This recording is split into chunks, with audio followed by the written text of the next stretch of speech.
नमस्ते। Solid fact में आप सबका स्वागत। जैसा आप देख रहे हैं, हेमंत सर हमारे साथ मौजूद हैं। बहुत स्वागत है सर आपका। सर, मोदी जी फाइनली जो है इतने लंबे समय और देश की भारी मांग पर जो लगातार खोजे जाते रहे मांग, देश के लोग ये मांग करते रहे कि मोदी जी आकर के देश को संबोधित करें। मोदी जी ने जनता का मान रख लिया। फाइनली कल जो है रात 8 बजे उन्होंने देश के नाम संबोधन कर दिया, जिसमें हालांकि कहा यह जा रहा है कि जब से उन्होंने देश को संबोधित किया तो देश में नाराजगी और ज्यादा बढ़ गई है, क्योंकि जिन सवालों के जवाब की उम्मीद कर रहा था देश, उसमें से किसी सवाल का जवाब नहीं दिया गया। खैर, ये सारी चीजें चल रही थी, उसकी क्लिप्स वायरल होना शुरू हो गई, रील्स वायरल होना शुरू हो गई। भारतीय जनता पार्टी ने उसको लेकर के प्रेस कॉन्फ्रेंस करना शुरू कर दिया। इससे भी आगे बढ़ के वो तिरंगा यात्रा निकालने की बात कर रहे हैं। साथ में आज प्रधानमंत्री जो है वो आदमपुर एयरबेस पर पहुंच गए और उन्होंने बाकायदा अपने सोशल मीडिया हैंडल से उसको पोस्ट भी किया। एक चीज आपको याद दिला करके सवाल पर आता हूं। पहलगाम की घटना के बाद से प्रधानमंत्री जी ने जो ट्वीट किए हैं वो केवल और केवल महापुरुषों की जयंती पर देश को बधाई देने के लिए किया है, बाकी किसी चीज का ट्वीट नहीं किया। आज एयरबेस को लेकर उन्होंने ट्वीट किया। सर, मेरा सवाल ये है कि इसको आप कैसे देख रहे हैं? क्या माना जाए कि मोदी जी ने अब डैमेज कंट्रोल करने के लिए सोशल मीडिया और चुनाव के लिए जो है वो कंटेंट इकट्ठा करना शुरू कर दिया? यही जा करके अब सोशल मीडिया पर झोंका जाएगा, परोसा जाएगा तमाम अंधभक्तों के लिए, और साथ में चुनावी जनसभाओं में भी इसी कंटेंट का इस्तेमाल होगा। राम प्रकाश जी नमस्कार, आपको सारे दर्शक साथियों को। देखिए, जैसे ही अमेरिका के कथित हस्तक्षेप के बाद, और कथित तो क्या, अब तो खुल्लम खुल्ला हस्तक्षेप के बाद जिस तरह के हालात आ रहे हैं, ऑपरेशन सिंदूर को for the time being suspend किया गया। उसके बाद नया ऑपरेशन कल रात को मोदी जी ने खुद लॉन्च किया है और उस ऑपरेशन का नाम है ऑपरेशन कवर अप। उसकी पहली कड़ी के अंदर कल प्रधानमंत्री जी ने 22 मिनट का भाषण दिया राष्ट्र को। वो 22 अप्रैल से बिल्कुल चुप थे, किसी बात पर कोई वहां जाके मधुबनी में अंग्रेजी में भाषण दिया, हिंदी में दिया, आतंकियों को उस पर चैलेंज करने के लिए, और उसके बाद वो शांत थे। तो कल रात को उन्होंने 22 मिनट का पूरा वो किया। उसके बाद जैसा आपने कहा, कंटेंट जुटाने के लिए और मटेरियल तैयार करना होता है लेटेस्ट अपडेटेड। तो आज सुबह 7 बजे वो दिल्ली से उड़ करके, और जो जालंधर है पंजाब में, उनका आदमपुर एयरबेस है हमारा एयरफोर्स का, वहां पर पहुंचे सुबह सुबह। और वो जो फोटो अपॉर्चुनिटी, वो सारा जो वीडियो तैयार करना, और वो वायु सैनिकों के बीच में जाकर, और वो आदमपुर क्यों चुना वो भी बहुत महत्वपूर्ण है। आपको याद होगा, पाकिस्तान ने चैलेंज किया था कि हमने आदमपुर पर स्ट्राइक किया, ये किया, वो किया। तो उस काउंटर को, उसको भी नैरेटिव को काउंट करने के लिए भी, और साथ में अपने एक तरीके से नया नैरेटिव बिल्ड करने के लिए भी, सैनिक और सेना और वायुसेना और वो सारी चीज करने के लिए। और अब इसके बाद जो होगा, जो ये कंटेंट जुटाने का आंदोलन चल रहा है, जो कवर अप ऑपरेशन के बाद, इसके बाद अगला ऑपरेशन और बता दूं आपको, उस ऑपरेशन का नाम है operation Bihar and Bengal election. उसकी तैयारी के लिए सारा कंटेंट जुटाया जा रहा है, ये आपने देखा सुबह। लेकिन प्रधानमंत्री जी ने बाकी सवाल तो छोड़ ही दीजिए, कल सारा बताया, बहनों का, बेटियों का, माओ के सुहाग का बदला ले लिया, ये कर लिया, वो कर लिया, सारा कहा कल प्रधानमंत्री जी।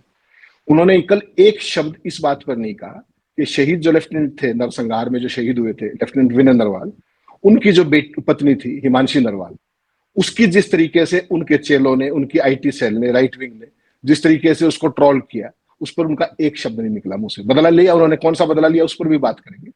तो जो उन्होंने दावा किया कि उनके आतंकी जो थे, पहलगाम के जो आतंकी थे, उनका बदला ले लिया, तो उनमें से भी आज तक कोई गिरफ्तार नहीं हुआ है। तीनों पाकिस्तानी और जो 2 इंडियन बताए थे, उनमें से कोई गिरफ्तार नहीं हुआ है, ये दर्शकों के लिए बता दूं। उनकी कहीं कोई भनक नहीं है। और दूसरा, उसके अलावा जो फॉरेन सेक्रेटरी विक्रम मिश्री हैं, उनके परिवार की जो ट्रोलिंग हुई परसों से, उनको अपना अकाउंट जिस तरीके से लॉक करना पड़ा, प्रोटेक्ट करना पड़ा, उसके बारे में भी प्रधानमंत्री जी ने एक शब्द नहीं बोला अपने भाषण में। पहलगाम के जो आतंकी थे, उनकी गिरफ्तारी पर वो एक शब्द नहीं बोले। ट्रंप के दावों पर जो हस्तक्षेप, जिसको मैंने कहा कथित तौर पर, भारत ने घोषणा करी 5:55 पे, पाकिस्तान ने घोषणा की 5:45 बजे, और ट्रंप ने घोषणा की 5:33 पर, कि दोनों के बीच में जो ऑपरेशन सिंदूर था, जो भी ये था, इसको सस्पेंड कर दिया गया है और सीज फायर इन प्लेस हो गया है, दोनों देश सहमत हो गए। उसके बाद जिस तरीके से ट्रंप ने कल मोदी जी के भाषण से ठीक 1 घंटा पहले पूरा राष्ट्र के नाम, दुनिया के नाम संदेश दिया, उन्होंने कहा कि ये जो संघर्ष विराम है, मैंने ये व्यापार के लिए करवाया है। उनको कहा कि ट्रेड विद अस फ्रीली, व्यापार के लिए संघर्ष विराम। इस पे मोदी जी कंप्लीटली चुप रहे। कश्मीर में जो मध्यस्थता को लेकर के उन्होंने जो ट्वीट किया, उस पर मोदी जी चुप रहे। जो शिमला समझौता है उसका क्या होगा, उस पर मोदी जी चुप रहे। और जो मोदी जी ने कहा कि हम न्यूक्लियर थ्रेट से नहीं डरेंगे और नहीं करेंगे, और हर आतंकी हमले को जो उन्होंने कहा कि युद्ध की स्थिति, तो इसका मतलब क्या, उन्होंने न्यू नॉर्मल शब्द का भी प्रयोग किया। तो क्या जो ये भय का वातावरण है सीमावर्ती क्षेत्रों में, क्या ये कायम रहेगा? ये नया नॉर्मल है। और दुनिया का कोई भी देश हर प्रोवोकेशन पे, हर आतंकी घटना पर हमले नहीं किया करता। उसके लिए कूटनीति भी, युद्ध तो एक आखिरी रिजॉर्ट होता है। जिस तरीके से मोदी जी ने इसको नया नॉर्मल बताया कि उसका हर चीज का जवाब दिया जाएगा, आपको लगता है कि व्यवहारिक भी है? तो he was basically playing to the tunes, playing to the galleries. जो उनका वोटर बैंक है, जो उनके भगत है, जो उनकी आईटी सेल है, उसके लिए वहां भी कहीं ना कहीं कंटेंट जुटा रहे थे। और मोदी जी का जो भाषण की शुरुआत देखी हो तो उन्होंने फिर वही बात की जो महिला आयोग ने की, जो भाजपा के पहले दिन से प्रचार कर रही है कि धर्म पूछ करके गोलीबारी, इसका भी उन्होंने जिक्र किया, जो कि 100% अवॉइड किया जा सकता है। तो मोदी जी जो भी करते हैं वो बिना पर्पज के नहीं करते हैं। उसके अलावा जो जो बातें उन्होंने कही, उसमें ट्रंप का जो बड़बोलापन है, जो थर्ड पार्टी का मीडिएशन है, उसको लेकर के उन्होंने जिस तरीके से चुप्पी साधी, वो अपने आप में पूरा देश उसको लेकर के समझ नहीं पा रहा है।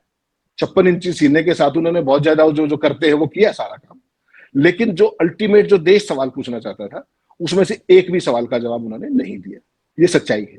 और इसके लिए आज फिर उनको जाना पड़ा। उस भाषण के बाद जो ऑपरेशन कवर अप किया उन्होंने, उसकी अगली कड़ी में जो है आपने कहा कि मटेरियल जुटाने के लिए, फोटो जुटाने के लिए, वीडियो जुटाने के लिए आज वो पहुंच गए। और ऐसे समय समय पर वो जाते रहते हैं, क्योंकि अभी बिहार के चुनाव में समय है, तो ऐसे बहुत सारे अवसर और भी देखेंगे आप। सेना प्रेम, सैन्य प्रेम, सैनिक प्रेम।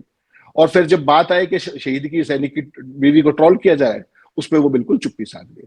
और विक्रम मिश्री का तो हालत ये है कि जो उन्हीं की बात बता रहे थे, विक्रम मिश्री को अपनी तरफ से एक शब्द नहीं बोलते। जो आपकी सीसीएस में मीटिंग होती है, जो प्रधानमंत्री जो उच्च स्तरीय बैठक करते हैं, उसका ऑफिशियल ब्रीफ देते थे वो, उसके अलावा उन्होंने कभी नहीं किया। और उनको किसने ट्रोल किया? सबसे पहले अगर आप शुरुआत देखेंगे, ऐसे लोग जिनको मोदी कैबिनेट के लोग, और उनमें की ट्रोलिंग करने वाले बहुत सारे ऐसे लोग भी जिनको खुद प्रधानमंत्री भी ट्रोल करते हैं। विक्रम मिश्री के परिवार से आज तक बीजेपी के किसी नेता ने, किसी व्यक्ति ने, किसी विदेश मंत्री ने, किसी ने भी आज तक माफी मांगी हो तो बता दीजिए, जिन्होंने ट्रोलिंग की, हिमांशी नरवाल की या अपने क्या नाम विक्रम मिश्री की, उनके परिवार की, किसी का अकाउंट ब्लॉक किया गया हो, किसी का ट्विटर ब्लॉक किया गया हो, किसी के खिलाफ एफआईआर दर्ज हुई हो। ये है बहन बेटियों का और माओ का जो बदला लेने की बात है। ये जो मौखिक आतंकवादी हैं, इनके ऊपर भी प्रधानमंत्री चुप रहे। वो किसके संरक्षण में है, वो क्या करते हैं, वो क्यों करते हैं, ये भी मैं दर्शकों को पूछूंगा। तो ये जो ऑपरेशन कवर अप है, इसको आप कितना सफल मान रहे हैं? कितना मोदी जी जो है वो देश का मूड चेंज करने में कामयाब हो पाए हैं? जो बात उन्होंने कल लच्छेदार कही, जिस तरीके से वो शब्दों का इस्तेमाल कर रहे थे चुन चुन करके, और फिर उसके बाद जो उनकी बॉडी लैंग्वेज थी, जो जिस तरीके से वो यूज कर रहे थे, चाहे उंगलियों का या कुछ, क्या लग रहा था कि वो सारी चीजें मैच कर रही हैं? नहीं, देखिए प्रधानमंत्री जी इस काम के ना, अगर प्रधानमंत्री जी के होता है, कोई भी व्यक्ति होता, जिस तरीके से ट्रंप ने उनके भाषण को प्रीएम्प्ट किया, प्रधानमंत्री जी का भाषण 8 बजे स्लेटेड था। उससे पहले ट्रंप ने जिस तरीके 7 बजे आकर के व्यापार का जिक्र कर दिया, मैंने संघर्ष विराम कराया, ये कराया, वो कराया। उसके बाद से उनका भाषण रिकॉर्डेड भी था, तो भी उनको उसको रोकना चाहिए था और नए सिरे से उन सारी बातों का जवाब शामिल करना चाहिए था, ताकि देश रिएश्योर हो सके कि हमारी जो कूटनीति है वो एक संप्रभु राष्ट्र की है, हम किसी के माताहत काम नहीं करते। लेकिन प्रधानमंत्री जी ने ना तो वो काम रोका, ना ट्रंप का जवाब दिया। और जैसा कि आपको पता है, सारे अखबार उठा के देखिए, सारे डॉगी चैनल उठा के देख लीजिए, सब ने सरकारी सूत्र के मुताबिक कि सरकार ये बात नहीं मानेगी। अरे अगर सरकार वो कर रही है तो फिर मोदी जी बोल देते ना, उनका कोई मंत्री बोल देता, मोदी जी उसको रिट्वीट कर देते। उन्होंने तो ट्वीट किया हुआ था। किसी भी चीज को काउंटर करना चाहिए ना। आप उसके ऊपर चुप रह करके और कर क्या रहे हैं कि सरकारी सूत्रों ने ये बताया। सरकारी सूत्र क्या होते हैं? जो प्रधानमंत्री राष्ट्र से मुखातिब है, तो सरकारी सूत्र क्या करेगा? और उसकी कोई सैंक्टिटी भी नहीं है, सबको पता है वो प्लांटेड है। तो बेसिकली प्रधानमंत्री जी ने जो कल एक नैरेटिव था, देखिए समस्या क्या है राम प्रकाश जी, इस देश के लोगों को इस मीडिया ने अंधा बना दिया है, धर्मांध कर दिया है और एक व्यक्ति की पूजा में लीन कर दिया है। आप मुझे ये बताइए कि पाकिस्तान अगर इतने कमजोरी की स्थिति में पहुंच गया था, तो वैसी सूरत में तो हमें उनसे क्या डिमांड करनी चाहिए थी? पीओके तो आप मांग नहीं सकते, सबको पता है व्यवहारिक नहीं। लेकिन जो दोनों आतंकवादी, मौलाना मसूद और ये दूसरे जो, और जिन्होंने ये नरसंहार किया, इन 3 आतंकवादियों का तो कंडीशन लगा सकते थे कि ये दोगे तो हम सीज फायर करेंगे। क्या मोदी जी ने वो किया? तो वो कल एक खास तरीके का नैरेटिव डेवलप कर रहे थे, क्योंकि उनकी भक्त सेना नाराज थी। उनको तो ट्रोल कर नहीं सकती, तो विक्रम मिश्री को ट्रोल कर रही थी। वो ट्रोलिंग मिश्री की हो रही थी, लेकिन वो निशाना कहीं ना कहीं प्रधानमंत्री के फैसले के ऊपर था। और जिस तरीके से सेना ने जो अर्जित किया था 4 दिन के ऑपरेशन के बाद, और जब सेना अपने फाइनल टारगेट पर पहुंची कि अब पाकिस्तान झुकेगा, उस टाइम आपने ठाके सीज फायर कर दिया। तो ये तो एक बहुत बड़ी रणनीतिक चूक है ना एक तरीके से। और अगर सीज फायर भी करना था तो वो कंडीशनल करना चाहिए था, भारत और पाकिस्तान बैठ के अपनी शर्तों पर करना चाहिए था, ना कि ट्रंप के कहने से on the drop of A head without giving any details कि भाई किन शर्तों पे किया गया है, क्या किया गया है। मोदी जी ने बड़ी आसानी से कह दिया कि ये अभी केवल हमने ऑपरेशन रोका है। तो क्या इसी माहौल में चलते रहने देंगे आप? आज रात को भी आपने देखा पंजाब के तमाम जिलों में, जम्मू में लगातार ड्रोन घूम रहे थे, लोग तो लगातार भय में है। तो इसका क्या मतलब है? तो कूटनीति भी कोई चीज होती होगी। जो ऑपरेशन की सफलता है, जो आपके टारगेटेड एम्स थे, आप साफ साफ बताइए ना कितने पूरे कर पाए, कितने नहीं कर पाए। सेना ने तो अपना काम पहले दिन ही कर दिया था, ड्रॉप ऑफ दी हेड, 9 के 9 टारगेट सक्सेसफुली प्रेसिजन स्ट्राइक कर दिया था सेना ने। तो उसके बाद तो हम केवल जवाब दे रहे थे, तो उसमें मोदी जी को 56 इंच और वो सब दिखाने की जरूरत नहीं थी। अभी देखिए पाकिस्तान की तो भदपिटी है पूरे ऑपरेशन में सारी की सारी, उसके बावजूद भी उनके प्रधानमंत्री ने इमीडिएटली क्या किया, राष्ट्र के नाम संबोधन संसद के अंदर गए। उसके बाद वहां ऑल पार्टी मीटिंग भी हो रही है, और बकौल मोदी जी हम जीत भी गए। तो मोदी जी ना तो प्रेस कॉन्फ्रेंस करते कोई, ना कोई इस तरीके का विपक्ष को बुलाया उन्होंने कि ऑल पार्टी मीटिंग कर लें, और करेंगे भी तो खुद नहीं आएंगे, और पार्लियामेंट का सेशन बुलाने का तो मतलब ही नहीं होता। ये सारी चीजें जो है ये किस चीज को दिखा रहे कि सवालों से बचना है। जो तमाम सवाल हैं उन सवाल का जवाब मोदी जी नहीं देना चाहते। और बेसिक सवाल जो था वो आज भी यूं का यूं खड़ा हुआ है कि 150 किलोमीटर क्रॉस करके पहलगांव सीमा पार करके पहलगांव तक ये आतंकी पाकिस्तानी पहुंचे कैसे? एक, वहां पर एक भी होमगार्ड तक का जवान क्यों नहीं था, सुरक्षा बल क्यों नहीं थे? सवाल नंबर 2, क्या इंटेलिजेंस इनपुट था या नहीं था? सवाल नंबर 3, अगर इंटेलिजेंस इनपुट था तो कार्रवाई क्यों नहीं हुई? नहीं था तो भी कार्रवाई क्यों नहीं हुई? इसकी जवाबदेही किसकी? ये सारे बेसिक सवाल है। उसके बाद सवाल आएगा कि ट्रंप बीच में कहां से आ गए? ट्रंप कश्मीर में मध्यस्थता करने वाले कौन होते हैं?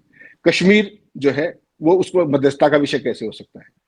ये सारे सवाल हैं जिनसे प्रधानमंत्री बचना चाहते हैं। और व्यापार के लिए क्या देश की संप्रभुता, देश की जो विदेश नीति की संप्रभुता है, क्या हम उसको ऐसे गिरवी रख सकते हैं अगर ट्रंप की बातों पर जाए? और अगर ट्रंप की बात सच नहीं है तो आप उसको ऑफिशियली क्यों नहीं कंट्राडिक्ट करते? Why don't you take him head on? क्या वीकनेस है? तो ये सारे के सारे सवाल हैं जिनसे बचने के लिए प्रधानमंत्री जी ने रात को 22 मिनट का वो ऑपरेशन कवर अप शुरू किया। अब आपने कहा कि अगला ऑपरेशन जो है तिरंगा यात्रा निकाली जाएगी। तिरंगा यात्रा का भी फॉर्मेट समझ लीजिए, तिरंगा यात्रा निकालेगी बीजेपी और ये राइट विंग, और उसमें आगे कौन होंगे? सैनिक, जो पूर्व सैनिक हमारे जो रिटायर्ड हैं, यानी कि मोदी जी भी सैनिकों की राजनीति करें और सड़कों पर भी पूर्व सैनिकों की राजनीति। आपने क्या किया? आपने क्या किया एज ए देश के प्रधानमंत्री? आपका कंट्रीब्यूशन क्या रहा कि जब सेना अपना मोर्चा सारी चीजों पे फतेह करने वाली थी, ऑलराउंड क्लियर विक्ट्री होने वाली थी, तब आपने उठा के सीज फायर कर दिया? यही किया या इसके अलावा कुछ किया? और ये वही बीजेपी है जिसके जो जिनका मुख्य संगठन है, पितृ संगठन, वो आरएसएस है। आरएसएस के मुखिया मोहन भागवत क्या कहते हैं कि हमारी तो ऐसी सेना है आरएसएस की कि हम 3 दिन के अंदर जाकर के, सेना को महीने लगते हैं, सेना हमारी आरएसएस 3 दिन में आके काउंटर कर सकती है। तो इससे बेहतरीन मौका क्या था राष्ट्रवाद के लिए? क्यों नहीं चले गए वो? क्या कारण था? हमें, हमारी सेना को तो 15 दिन लगे, ठीक बात है, उनको पूरे अपने एम्स भी टारगेट कर रहे थे और भी चीजें कर रहे थे। ये क्या कर रहे थे? और जिस तरीके से ये सारा कुछ हुआ, एक बात बड़ा साफ है कि ये केवल और केवल मुंह के बल ही है, चाहे वो बीजेपी हो, चाहे आरएसएस हो, चाहे आईटी सेल हो। जब कोई एक्शन की बात आए तो cease fire first available opportunity पे कर दिया। और इन्हीं के एक गिग चैनल ने तो यहां तक स्टोरी चलाई, जो हटा दी गई है, कि भारत की पहल पर सीज फायर किया गया, ये भी चलाई इन्हीं के डॉगी चैनल ने। तो इन सारे सवालों के जवाब हैं, जिसका जवाब ना भी दिया। अभी तक तो पुलवामा के सवाल भी बाकी है राय साहब, कौन सवालों के जवाब देगा? कोई जवाब नहीं देता। यही मोदी जी की खासियत है, अगले मिशन पे चल पड़े हैं। ऑपरेशन कवर अप के बाद ऑपरेशन बिहार, उसके बाद बंगाल, सेना, राष्ट्रवाद, और उसके पीछे चुनावी जीत, यही एक सूत्रीय एजेंडा है। ये ऑपरेशन बिहार की ऑफिशियल शुरुआत मान ली जाए। और साथ में मैं ये भी समझना चाहता हूं कि अगर इलेक्शंस का दबाव नहीं होता, अभी चुनाव की मजबूरी नहीं होती, तो क्या मोदी जी इतनी जल्दी संबोधन के लिए आते क्या? और इसके साथ जो है फिलहाल, और क्योंकि जिस तरीके से सिनेरियो दिख रहा है कि मोदी जी आए, वो वायरल होना शुरू हुआ, फिर तुरंत तिरंगा यात्रा का ऐलान हुआ। तिरंगा यात्रा में आपने जैसा अभी जिक्र किया कि सबसे आगे सेना के लोग, पूर्व सैनिक जो है वो चलेंगे। तो क्या ये मान लिया जाए ऑफिशियली शुरुआत ऑपरेशन बिहार की? और साथ में इसी ऑपरेशन बिहार का दबाव जो था वो मोदी जी को इतनी जल्दी देश के सामने ले आया? नहीं, मोदी जी देश के सामने जल्दी नहीं आए, माफ कीजिएगा राय साहब। मोदी जी तो देश के बाद लेट आए। 10 तारीख को ऑपरेशन खत्म हुआ 5 बजे, उनको तो सेम डे आना चाहिए था। वो तो उसके बाद कितनी देर बाद आए? 51 घंटे के बाद आए। कल शाम को 8 बजे आए। वो जो सीज फायर था वो तो 10 तारीख की शाम को लागू हो गया था। तो प्रधानमंत्री तो लेट आए और मजबूरी में आए। जिस तरीके से विक्रम मिश्री को एक अगर आप टेस्ट केस देखें, जिस तरीके से उनकी हैवी ट्रोलिंग हुई, उससे बड़ा ये साफ हो गया था कि खुद मोदी के भक्त, और किसी की तो मजाल है नहीं कोई किसी की ट्रोलिंग कर दे, केवल इन्हीं के भक्त हैं जो ट्रोलिंग के धंधे में बिजी है, जो मौखिक आतंकी जिनको मैं कहता हूं। तो जब उनकी लगातार बढ़ती हुई संख्या वो देखी, उसके बाद इनको समझ में आया कि देश की जनता में बहुत ज्यादा नाराजगी है, खासतौर पर सीज फायर में, और अपने ही काडर्स उस चीज को लीड कर रहे हैं। तब इनको आना पड़ा और बहुत लेट आए, जल्दी नहीं आए, लेट आए, और चाहकर भी इसको अवॉइड नहीं कर सकते थे। अगर मोदी जी वास्तव में देश के प्रति गंभीर होते, सवालों के प्रति गंभीर होते, नैरेटिव के प्रति गंभीर होते, परसेप्शन के प्रति गंभीर होते, तो वो 10 तारीख की रात को ही 8 बजे उनको लाइव आना चाहिए था, देश के सामने पिक्चर क्लियर करनी चाहिए थी। जो 51 घंटे का समय लिया, उससे भी ये भावना देश में बलवती हुई कि कुछ ये छुपा रहे हैं, सवालों के जवाब तो देते ही नहीं है, हकीकत में कुछ छुपा भी रहे हैं। ये जो चीज है, ये लोगों के अंदर एक आम धारणा बनी है, और उसको काउंटर करने के लिए अब ये पूरे देश में, क्योंकि इनके पास पैसे की कमी तो है नहीं, और जो इनके काडर्स हैं उनको ये लगातार टास्क देके रखते हैं। तो ये जो तिरंगा यात्रा है, ये उसी टास्क की एक एक्सटेंशन है कि पूरे देश में राष्ट्रवाद का माहौल बनाओ। अपना कंट्रीब्यूशन कुछ नहीं है, सब कुछ सेना के पीछे खड़ा होकर के सेना के नाम पे वोट मांगना है। पहले पुलवामा के शहीदों के नाम पे वोट मांगा, फिर बालाकोट के सेनानियों के नाम पर वोट मांगा, यही सब तो किया, राष्ट्रवाद फला ये सब। अपनी अचीवमेंट क्या है कि जब सेना जीतने वाली हुई, आपने कहा हमने सेनाओं को फ्री हैंड दे दिया, बहुत अच्छी बात की, सेनाओं ने अपना जौहर दिखा दिया, पहले ही स्ट्राइक के अंदर मिट्टी पलीत कर दी पाकिस्तान की।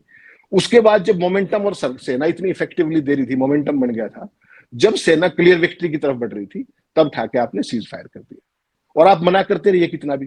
ट्रंप दहाड़ दहाड़ के ये कह रहा है, घोषणा ये लड़ाई मेरी आपकी है, उसको रोकने की, सीज फायर की घोषणा कौन कर रहा है? ट्रंप, अमेरिका के अंदर 15,000 किलोमीटर दूर बैठ के, सारे दावे। तो इसमें बेसिकली क्या है कि ट्रंप ने तो अपने नोबेल पुरस्कार का जुगाड़ कर लिया, जिस तरीके से दावे कर रहे कि मैंने मिलियंस लोगों को मरने से बचा दिया, they were on the threshold of atomic war, ये वो। उसमें कितनी सच्चाई है कितनी नहीं है वो ट्रंप जाने, इस तरह की इंटेलिजेंस फर्जी बनाने के माहिर हैं, अमेरिकी इस काम के चैंपियन है। आपने देखा इराक में भी केमिकल वेपन बता करके क्या क्या विध्वंस किया उन्होंने।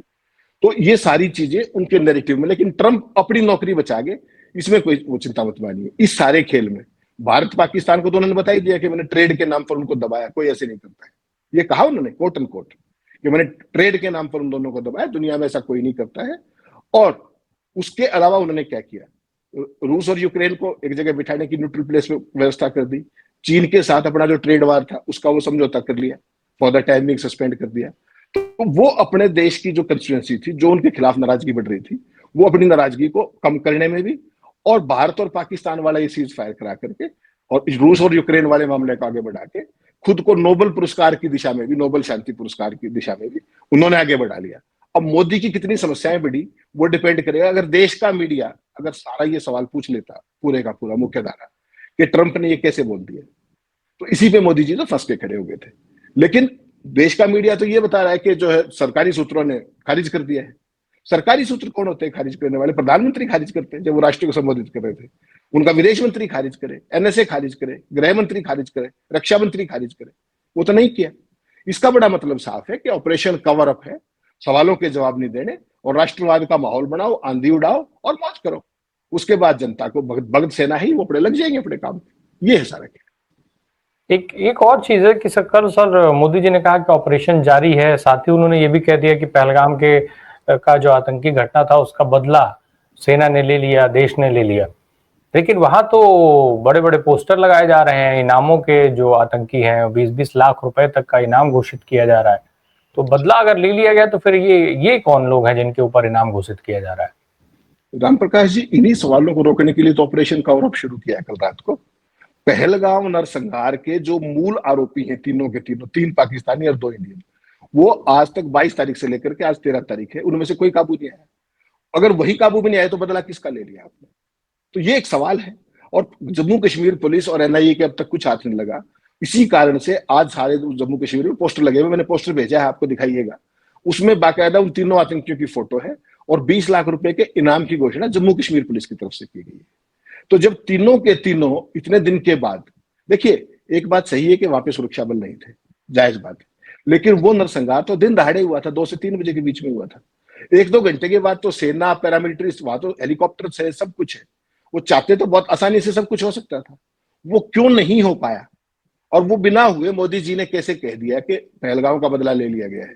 यही तो सवाल है जो दर्शकों से छुपाया जा रहा है। और यही वो मैं और आप अपनी ड्यूटी पूरी करें कि दर्शकों के सामने वो सवाल रखें कि एक तरफ मोदी जी का बदला पूरा हो गया, ऊपर से पहलगाम का एक भी आतंकी पकड़ा नहीं गया, जबकि वो वहां से भारत की सीमा क्रॉस करने में कितना समय लगेगा? सेनाओं की नजर से बच कैसे गए?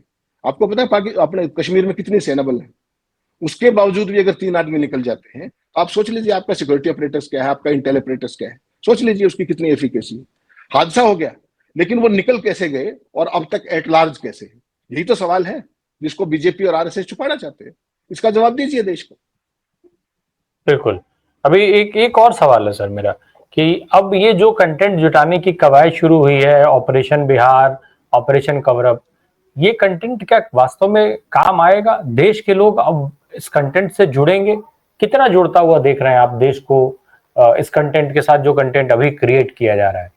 भाई साहब, it is too early to predict something. हम पत्रकार हैं, मैं और आप ज्योतिषी नहीं, लेकिन एक बात मान के चलिएगा, जिस दिन से आप 10 तारीख की शाम के बाद से 10 तारीख को क्या हुआ कश्मीर में, सैकड़ों ड्रोन, पंजाब के अंदर सीमावर्ती उसमें सैकड़ों ड्रोन, 11 को शांति रही, आज रात को भी कई दर्जन ड्रोन पाकिस्तान, अपने सॉरी कश्मीर के अंदर, अलग अलग सांबा के, जम्मू के अंदर और पंजाब के अंदर, तमाम पूरी रात भर खबर चलती रही, अभी वहां आ गए, अभी वहां आ गया, वहां धमाका हो रहा है, ये हो रहा है।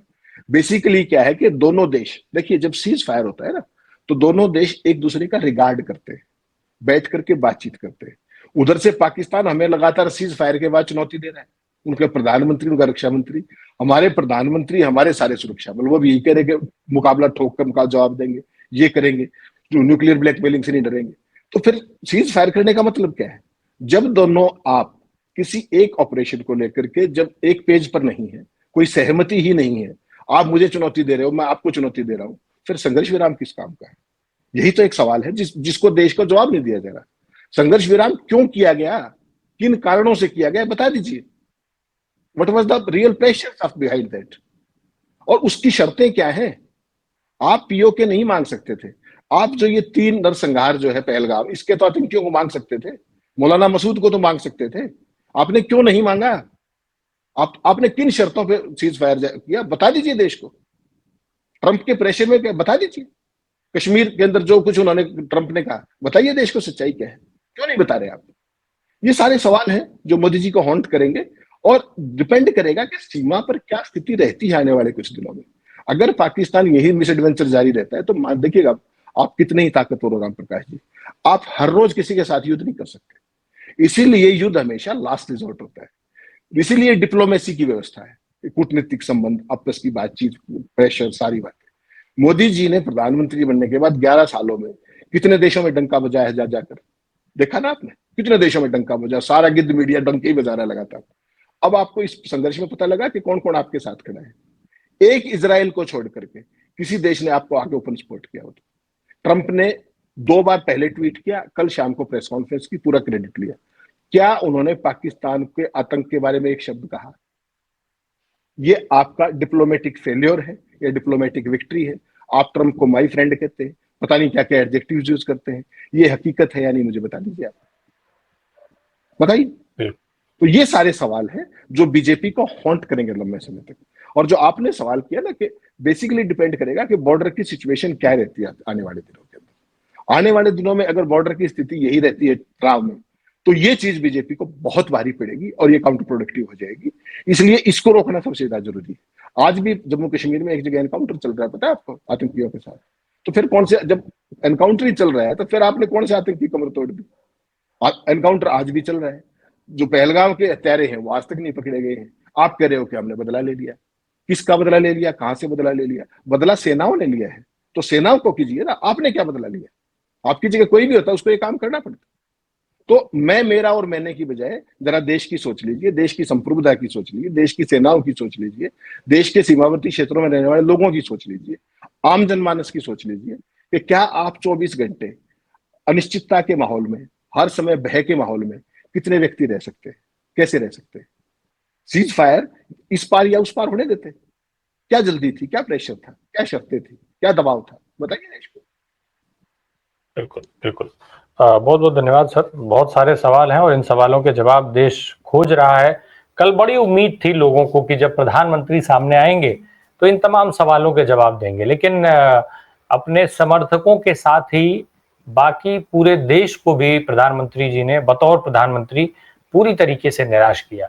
ये सवाल जो सबसे पहला सवाल उठ रहा था, उस सवाल पर तो वो बोले ही नहीं, केवल धर्म बता करके चले गए कि घटना हुई, धर्म पूछ करके मारा गया, लेकिन एक बार भी उन्होंने ये जिक्र नहीं किया कि मारे जाने की वो घटना हुई क्यों, तब वो सुरक्षा कहां थी, वो सुरक्षा चूक किसकी देन थी, किसकी गलती से वो सुरक्षा चूक हुई, और उस सुरक्षा चूक के जिम्मेदार के साथ भारत की सरकार, प्रधानमंत्री नरेंद्र मोदी क्या करने जा रहे हैं?